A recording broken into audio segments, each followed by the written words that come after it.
Chapter 9. The Siege of Verdun.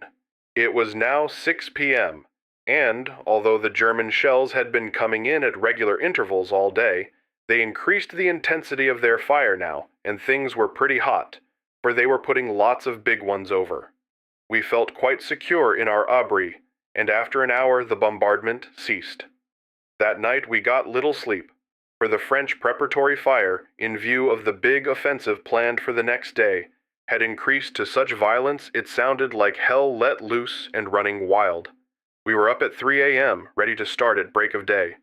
If possible, the French fire seemed to increase each moment.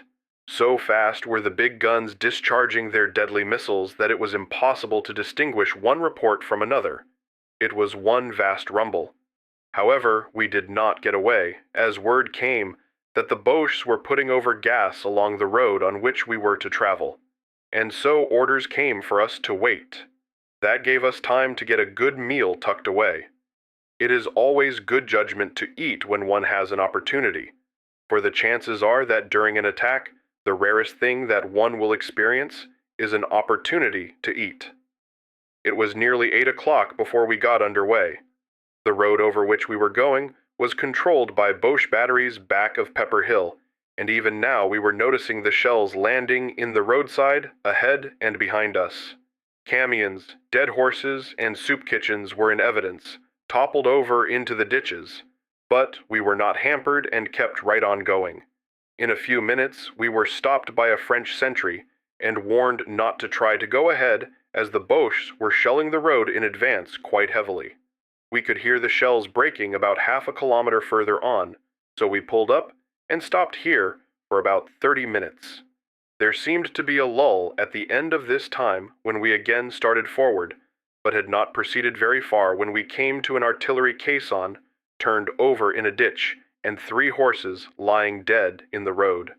2 of the men attached to the caisson had been killed by the same shell and were lying at the roadside, partly covered with canvas. We were held up here for a couple of moments until the Frenchmen pulled the last horse that blocked the road out of the way. 5 minutes more travel brought us to a sharp turn in the road, but just before we reached it, a shell exploded near us with a sound that convulsed us. A quick application of the brakes was necessary, for we found that the shell had landed in the road just in front of a camion. The 3 men who were on the camion heard it coming and jumped to safety, but the explosion had torn their motor and the front of their car into bits. It so happened that this truck occupied the very middle of the road, and it was impossible for us to pass on either side of it. Bang! A shell broke at this moment on the hillside about 100 feet away. Hasty examination and inquiry soon convinced us that we would be held up here for some time. It appeared like a most uncomfortable place to be stuck in, and the developments of the next few moments justified the impression. Bang! Bang! 2 shells exploded, one on one side of the road and the other just ahead. We decided to turn our car around and get away from this spot until the damaged truck was removed. This was finally accomplished, but no sooner had we turned than the shells began bursting in and around the road in the direction we were traveling. A Frenchman at this moment pointed out the location of an abri by the roadside where we were, and into which we could crawl until the shelling stopped. Ahead of us, some 200 feet, the road passed through a sort of a cut, where the banks came up on both sides high enough partially to protect the car from being damaged, except by a direct hit. The abri was a very welcome place, and as long as we had started for it, we lost no time in getting there. We had hardly descended the stairs when 2 Frenchmen came down, supporting a third between them. I recognized him as one of the men who had been on the camion. His trousers were red, and the blood was trickling to the floor. His clothing was removed at once, and a gaping wound was found in his stomach. He screamed with agony. A doctor, who was present, stepped forward at this moment to examine the man, but quickly shook his head. We knew that meant the wounded soldier did not have a chance. At this instant, a shell landed about 20 feet from the entrance to our retreat, and the vibration was so violent that it almost shook our teeth out. A great deal of loose dirt between the beams above our heads fell, some of it into the gaping wound of the unfortunate man lying on the floor. I was horrified and called the doctor's attention to the matter, but he said that it was of no consequence. The man was doomed. Naturally, I began to feel very nervous, for the place in which we were quartered did not impress me as any too safe, being only about 15 feet below the surface, and should a shell land on it, I felt that we would stay there a long, long time. And the shells did come, one after another. It appeared that they were shooting at the dugout instead of the road now. The place fairly trembled. The doctor fell to his knees and started praying a sort of chant. My God, I have always tried to serve thee well, etc. I must confess that I was not enjoying myself any too well, for I remember having picked up an old newspaper which I tried to read, but merely turned the pages over and over and whistled nervously, wondering where the next one would land. The doctor turned sharply and addressed me. You fool, have you no reverence to whistle while a man is praying? He upbraided me severely. Such experiences, together with the agonized cries from wounded men screaming with pain, were not pleasant. I expected momentarily to see the nose of a Boche 105 come poking through the roof and bury us like rats. But Dame Fortune smiled with favor upon us, for the expected never came. But the cries of the man who had been so badly wounded had now ceased. He had passed away. After the bombardment lifted, we ventured forth, expecting the worst. But there was our car untouched just where we had left it. A few moments' work by some Frenchmen got the auto truck off to the side of the road far enough to enable us to pass. I do not ever remember experiencing such profound relief at leaving a place as I was to get away from this bend of the road. Soon we came to where the French cannon were putting over the usual preparatory fire before the attack. We parked our car in a sort of a gravel pit, which afforded good protection. By this time we had passed several large howitzer batteries, also some large marine pieces, and when these guns would fire, we could hear their big shells go screaming over our heads on their way to the front. One cannot help wondering how any living thing could exist within the confines of such an inferno. After about 10 minutes we came up before a field telegraphic headquarters, and adjoining was the telephone exchange for this sector of the front. Needless to say, this was a busy place. Here all impending movements shaped themselves, and communications from the general staff were relayed to the army both by wire and phone. All the big guns throwing shells over our heads were controlled by this bureau. A captain informed us that an attack was to be launched at 12 noon sharp. During the time that we were here, I noticed undue aerial activity on the part of the Germans, for there were some 12 or 15 of their machines in the air over the French lines, and at the same time I noticed 6 observation balloons floating behind their lines with lookouts alert. It impressed me, as rather irregular, that the French had not sent up machines to drive the Boche planes back over their own lines in such times as these, for it was now 10:30, and, with an attack coming off at noon, they might gather a lot of information regarding the concentrations of the French and take steps to counter the move. Almost at the moment that these thoughts were running through my mind, the captain was called to the telephone, and after a short time returned with the information that the call was an order for the French aviators to proceed against the German observation balloons, regardless of cost, and to destroy them. I asked if they were going after the planes, too, to which he replied, "No, they are instructed to pay no attention to the aeroplanes until they have completed the destruction of the observation balloons. The planes are to be left entirely to our anti-aircraft batteries." Turning toward the rear, I noticed the result of the orders just issued, for one after another of the French planes ascended, until I had counted 19. All started to maneuver for positions of advantage. The battle planes ascended to elevations where they could protect the planes that were going after the balloons. Over to the right of our position, within 2 minutes of each other, the anti-aircraft batteries scored direct hits and brought 2 Boche planes tumbling to earth, while overhead a German attacked a French plane and forced it to descend behind our lines. Time was drawing closer now, when we must go forward to take up the position we would occupy during the attack. Already the French fire was deafening. mingled with the terrible roar of German shells. In about 20 minutes, we gained the summit of an elevation from which we could see the German trenches that were to be attacked, about 1,200 yards in front of us, but considerably lower, excepting one slope on the left, where there was a steep incline leading to the top of a small hill, on which was located the second-line defense of the Germans, the first being at the bottom. We could see very plainly the effect of the French fire, for there were shells of all sizes breaking over the German positions, a mass of shrapnel explosives. With the aid of powerful glasses, I could distinguish that, while there was some barbed wire standing before the German trenches, the accuracy of the French artillery had resulted in reducing it so much that there would be easy access for the infantry. At 11:45 exactly, there was not a German observation balloon in the sky. French aviators were now free to engage the Boche planes. In the next few moments, 2 German machines were brought to earth, and with them, 1 French plane in combat.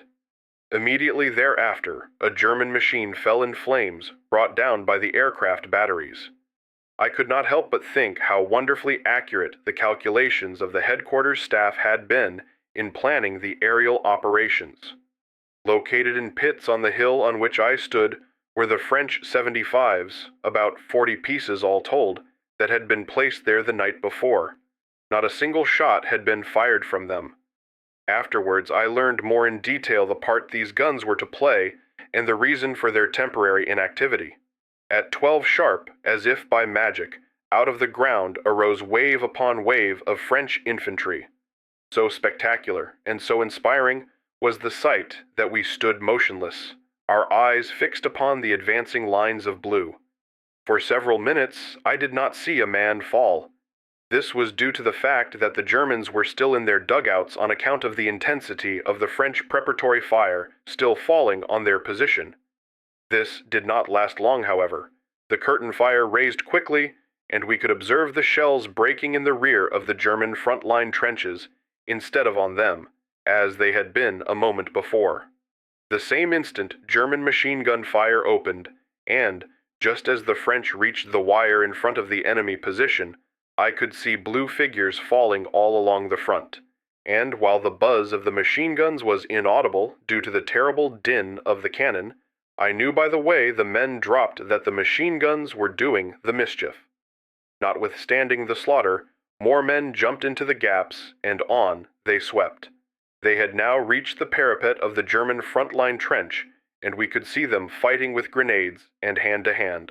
A short while thereafter, the supporting columns of the French surged on over the first line in an attack upon the secondary defense. Supporting columns still filed out of the French trenches below. How so many could come from that source was enough to mystify one, but here they were before our eyes, streaming forward in surging waves. I noticed now that the French fire had again been lifted and was being thrown even farther to the rear than heretofore. The shells, as we now observed them, broke in a clearing that seemed about 500 yards wide, back of the secondary defense of the Germans. It was on this stretch of ground that all the French artillery on our hill was trained, but, as yet, not a shell had been fired from them. We could see very clearly that the first line had been captured, for even now the French had started back with groups of prisoners taken from it. We could discern quite clearly at times that they were making good progress against the secondary defense, although the smoke and bursting shells in the area between were very heavy and obscured the view. I glanced toward my left and saw caissons going up on the run with cartridges and hand grenades to repel the counterattack. The Germans must have anticipated this move, for they put over a terrific fire on the road over which these supplies had to be transported. Just about this time word came back that all objectives had been captured and consolidation started. Instantaneously, another rush of caissons went forward with additional supplies, and every gun behind us seemed to be throwing a barrage fire back of the positions captured. There was no lull. The French infantry had captured all that they had started out for, in fact, all that there was. An under-officer of the battery beside me exclaimed, "Hurrah!" and I turned my head in the direction in which he was looking to see 3 regiments of Blue Devils charging with bayonets fixed up the steep slope that had, until now, defied all thrusts. The casualties seemed to be remarkably few for such an exposed position, and before we could realize what had happened, the French had gained the crest, and, in the next few moments, had thrown the Boches off the hill. Orders were now given for every man to take his position. At first, I could not understand why these orders caused such activity among the batteries that, up to now, had shown no signs of being in the fight at all, but I was soon to learn. Everyone seemed breathless with impatience, but stood cool and rigid. Finally, I heard a shout. "Here they come!" I shall never be able adequately to describe the sight. Masses of Boches surged forward in counterattack. Closer and closer they drew toward the French positions, until there was an earth-rending crash, and 40 sheets of flame burst from the mouths of the cannon beside me. I was too stupefied to realize what had taken place for the moment, but soon regained control of myself. The guns never stopped a second. Each piece was throwing shrapnel at the rate of 22 to 25 shots a minute into the oncoming ranks. We could observe quite clearly the shells landing among them and over them, and with each explosion could see gaps torn in their lines and men mowed down like so many weeds. Finally, they faltered, and the next instant fell back in disorder to the positions they had left. The ground was literally strewn with their dead when the cannon ceased. It was not long that we enjoyed this lull, for the German batteries started shelling our positions furiously. Hitherto we had not come in for much attention. A shell every now and then was our lot, but now their fire was directed straight at us, and from what we received, I imagined that every gun made in Germany was trained on this hill. 5 French guns were completely destroyed, while 8 more had to relocate positions so that they would not be wiped out. Shells of all sizes broke around us, but after a few minutes, the shelling subsided. Notice was now transmitted along the position that the Boches were forming for a second counterattack. Everyone was again in place, and in a couple of moments again I heard, "Here they come." And they did come, and also with them came a renewal of shell fire on our position, when 2 more guns were hit. But they were paying a terrible toll for their advance, for their ranks were torn to bits by the French machine guns. Nor did this stop them. They came on and on until they gained the parapet of the French position, and here fought hand to hand for it. But the defenders were the most tenacious. They refused to budge an inch until, due to superior numbers, they had to give ground. But the headquarters staff had been watching for these very conditions, so, like a flash, 2 attacks were started simultaneously from the right and left, and before the Germans knew what had happened, both bodies of the French converged in their rear, and all Germans not killed were taken prisoners.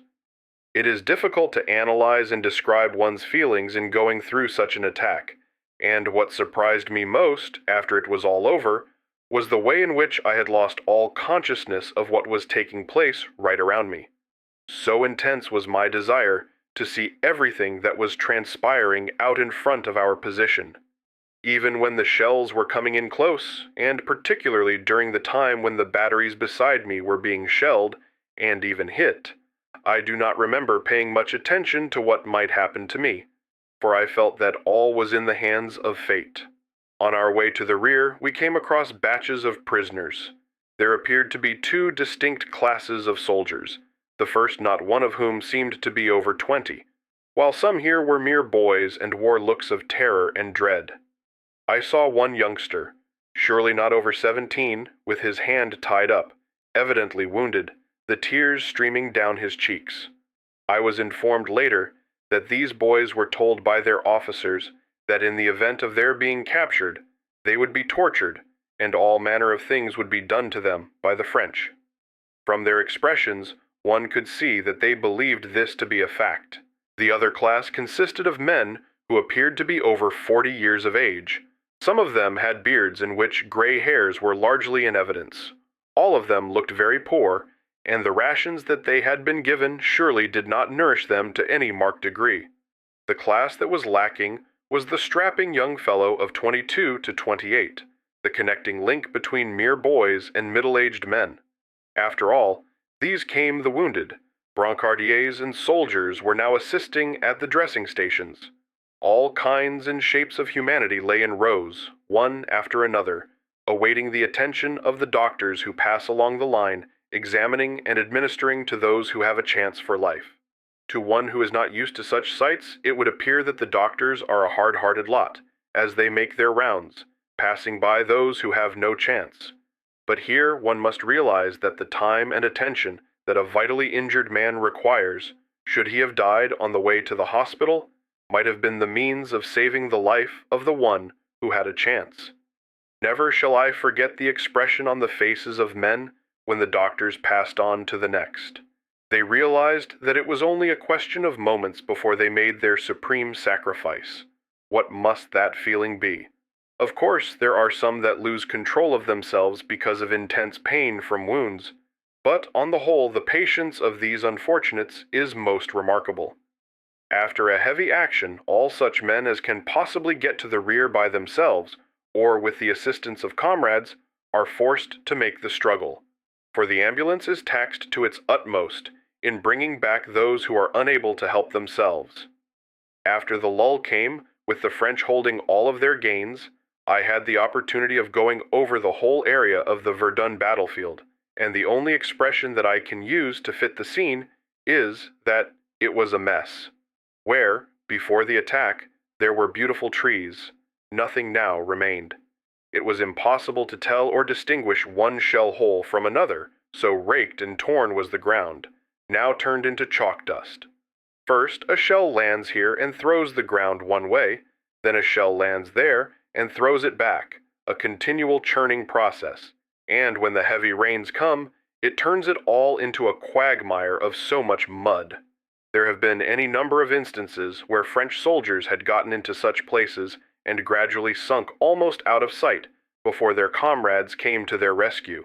In some cases, they were too late to pull the victims out without pulling their arms from their sockets. All that could be done under such circumstances was to shake hands with the unfortunate, before he was swallowed up and sank from view in the lake of mud. This has happened to horses and even to the light field batteries. It is impossible for one who has not witnessed these scenes to have even a vague conception of such conditions. Following is an interesting letter portraying an action at Verdun. Verdun. Tonight. I am sitting in the small underground cellar of one of the public buildings of the town, acting as a sort of timekeeper or starter for the cars going up to our most dangerous post, and handling the reserve cars for the wounded in the town itself. I wish I could describe the scene as I see it, for a strange world is passing before me. Frenchmen, living, wounded, and dying. A long, heavily arched corridor, with stone steps leading down to it. 2 compartments off to one side lined with wine bins, where our reserve men and a few French brancardiers, stretcher-bearers, are lying on their stained stretchers, some snoring. Beyond, a door that leads to a small operating room, and to the left, another door that admits to a little sick ward with 4 beds of different sizes, and make on one side and 6 on the other, taken evidently from the ruined houses nearby, and one tired infirmier, hospital attendant, to tend and soothe the wounded and dying. In the bed nearest the door, a French priest, shot through the lungs, with pneumonia setting in, his black beard pointing straight up, whispers for water. Next to him, a little German lad, hardly 19, with about 6 hours to live, calling, sometimes screaming, for his mother, and then for water. Next to him, a French captain of infantry, with his arm shot off at the shoulder and his head lacerated, weak, dying, but smiling, and next to him a tirailleur in delirium calling on his colonel to charge the Germans. The infirmier is going from one to the other, soothing one and waiting on another, each in turn.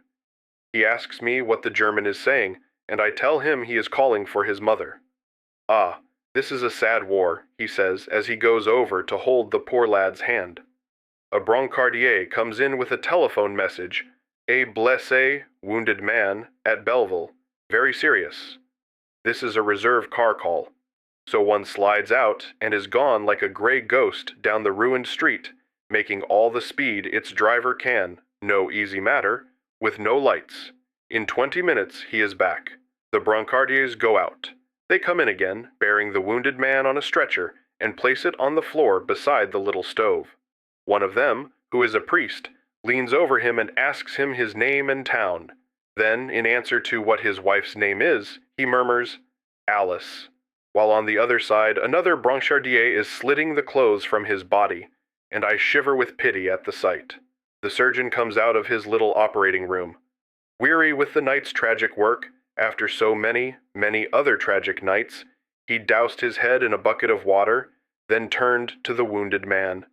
He looked long at him, gently felt his nose and lifted up his closed eyelid.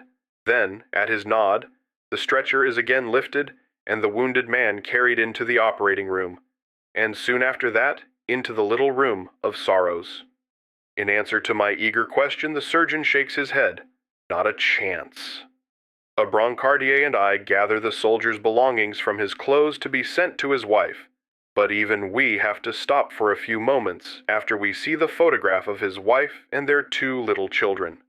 An hour later, as our night's work was slacking down and several cars had driven up and been unloaded, the infirmier came in from the little room and said something to the brancardiers.